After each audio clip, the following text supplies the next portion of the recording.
So good evening all. आज आपण जो टॉपिक डिस्कस करणार आहे बघा, तो आहे expressing the recurring decimal as a rational number. Okay. मला वाटतं तुम्हाला रॅशनल नंबर हा चॅप्टर स्टँडर्ड 8 मध्ये होता. थोडक्यात मी तुम्हाला एक रिवाइज करतो. आपण रॅशनल नंबर कोणाला म्हणतो? Any number which can be written in the form of P upon Q where Q is not equal to zero. Okay. कोणताही नंबर जो तुम्ही पी अपॉन क्यूच्या फॉर्ममध्ये लिहू शकता and where q is not equal to 0. Okay, that type of the numbers are called as a rational numbers. So यांना आपण काय म्हणतो? रॅशनल नंबर्स म्हणतो. ठीक आहे.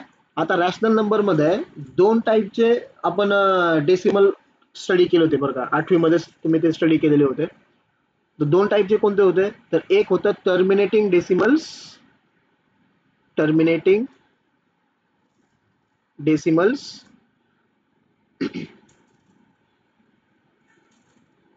पहिली केस होती. अँड सेकंड केस होती नॉन टर्मिनेटिंग डेसिमल्स. ठीक आहे. अगोदर मी पहिली केस तुम्हाला सांगतो. समजा तुम्हाला एखादा नंबर दिलाय. ओके. एक सिंपल आपण एक्झाम्पल कन्सिडर करू. सपोज तुम्हाला नंबर दिलाय 7 किंवा कन्सिडर, चला ठीक आहे 7. सो मला 7 ला डिवाइड करायचं आहे 4 ने. ओके. बेसिक कन्व्हेन्शनल मेथडने मी जातो. तुम्ही 7 ला 4 ने डिवाइड करणार आहे. सो 4 इंटू 1 4 झालं, हे 7 मायनस 4 3. आता 3 ला काय डिवाइड होणार नाही, बरोबर. सो आपण काय करतो, इथं डेसिमल घेतला आणि इथे घेतला 0. सो इथे किती होईल? 4 7 जा 28, बरोबर. सो इथं राहिला 2. परत तुम्ही इथं काय घेतला? 0 घेतला आणि इथं किती झालं? 4 5 जा 20. So minus 20 0 0. म्हणजे काय झालं यामध्ये?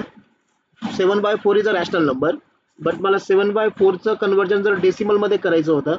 ओके. तो डेसिमल मध्ये तो नंबर किती तयार झाला माझा? 1.75 तयार झाला. आणि त्याचा जो रिमाइंडर आहे, हा रिमाइंडर बघा तुम्ही. ओके. त्याचा रिमाइंडर किती आला? डायरेक्टली 0 आला. करेक्ट आहे. ज्याचा रिमाइंडर 0 येतोय, ज्या रॅशनल नंबरचा रिमाइंडर काय येतो? 0. So we can call them as a what is terminating decimals. त्यांना आपण डायरेक्टली काय कन्सिडर करतो? Terminating decimals. हे झाले टर्मिनेटिंग डेसिमल्स. येते लक्षामध्ये? आता याच्यामध्ये सेकंड टाईप आपण 8वीला असताना स्टडी केला होता. सेकंड होतं नॉन टर्मिनेटिंग डेसिमल्स. सो बी होतं non terminating decimals. Non terminating decimals. ठीक आहे. नॉन टर्मिनेटिंग डेसिमल्स याचा एक सिंपल एक्झाम्पल सपोज आपण घेऊ. एक सिंपल एक्झाम्पल हा. समजा मी घेतलं 1/3. ठीक आहे.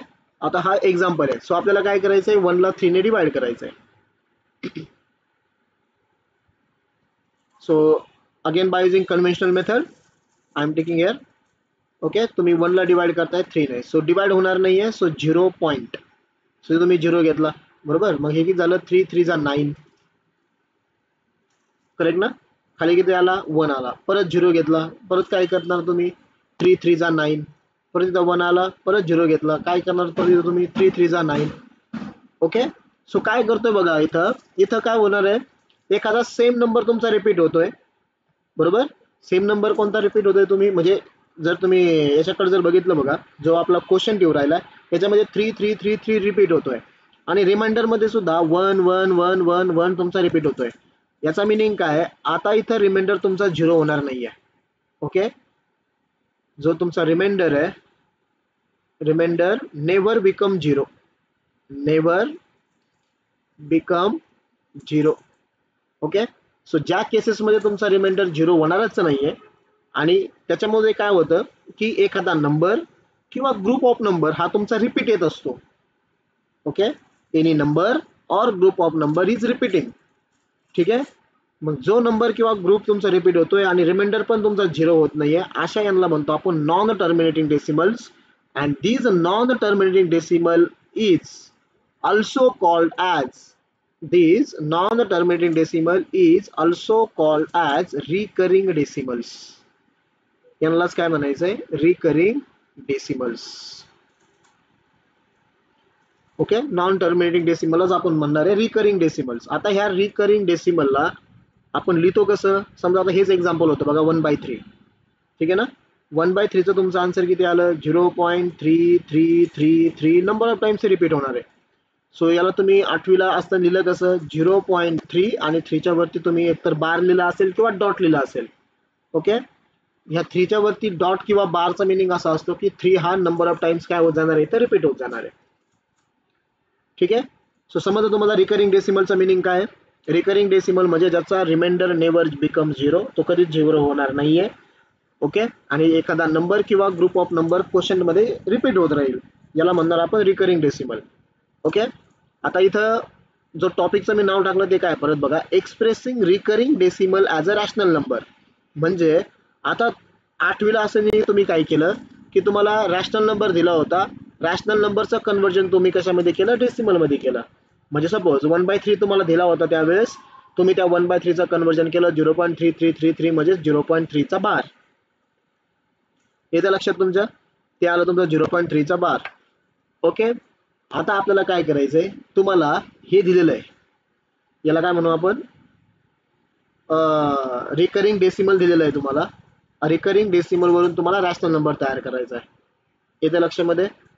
Okay, this is a recurring decimals, हे तुम्हाला दिलेलं असेल किंवा हे दिलेलं असेल, याच्यावरून तुम्हाला काय तयार करायचं आहे, आता रॅशनल नंबर तयार करायचा, म्हणजे रिव्हर्स प्रोसेसमध्ये जायचं आहे आपल्याला. ओके, सो ह्या टाईपचे काही क्वेश्चन्स आपल्याला सॉल्व्ह करायचे. समजलंय, म्हणजे रिकरिंग डेसिमल हा त्या कोणत्या रॅशनल नंबरचा असेल हे आपल्याला इथं फाइंड आउट करायचं आहे. ठीक आहे, थिरी समजली सगळ्यांना, what is mean by the recurring decimals. इथं आपण आता ह्या रिकरिंग डेसिमलचं कन्वर्जन करणार आहे रॅशनल नंबर्स मध्ये. ओके, ठीक आहे. So right on the question. So यामध्ये क्वेश्चन आहे, express the following recurring decimals. Express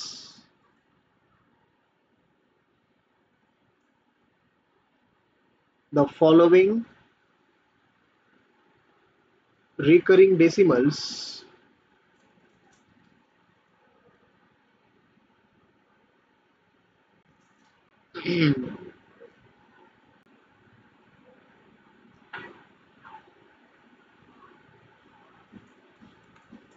express the following recurring decimals